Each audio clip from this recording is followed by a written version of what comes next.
Ekonominin bu kadar artışı olmadığı sürece şu fiyat iyidir. Sabitleseler gayet iyi. Ama fiyat artışı ekonomide bu kadar yüksek bir her şeye zam gelmesiyle beraber onlar geldiği zaman bu sefer bak geçim sıkıntısı aşırı olur. Yani denge gene bozulur. Gene birbirini karşılamaz. Onun için yani bir nevi o mesela ekonominin dizginlenmesi, ondan sonra zaten hayat normale dönmesi gayet güzel olur. Ama şu an için bayağı bir sıkıntı. Asgariyi ben bu şekilde az görüyorum. Ki ekonomiye göre çok az görüyorum. Fiyat artışına göre. Etkilerde mesela tamam asgari ücret şu sabitte kaldığı zaman ama gıda olsun diğer her şey olsun sabit kalırsa geçim gayet normal olur. Ama şu an için sıkıntı büyüktür yani diyor.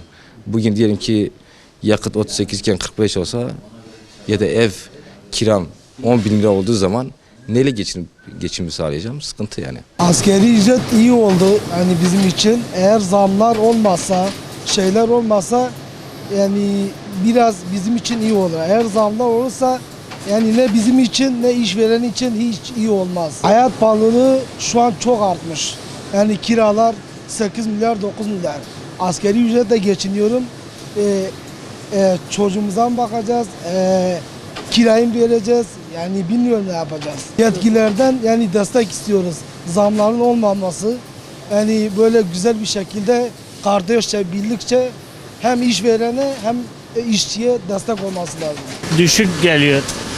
Kirada 7.000 kira veriyoruz. Yetmiyor yani. Lentim en az 20.000'di.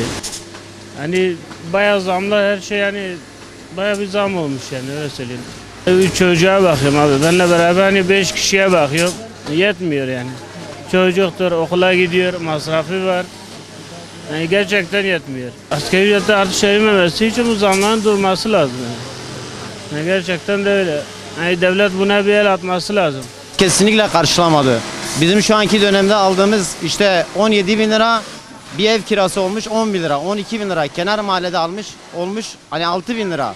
Bu neyimize yetecek? Bu asgari ücret bize yetmez. Şu anki şartlarda yetmez.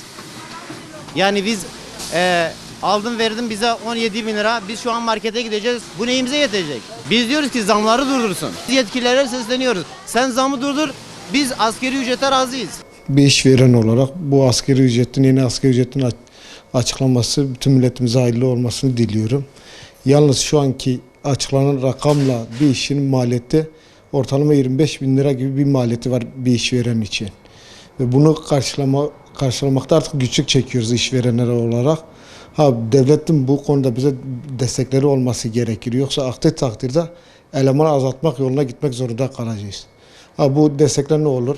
Önceki İşkur'un kapsamının biraz daha genişletilmesi. Evet İşkur desteklerde bulunuyor ama yetersiz kalıyor. Mesleki eğitimlerin desteklenmesi gerekir. Bu tarz şeylerden biz de devletten beklentilerimiz var.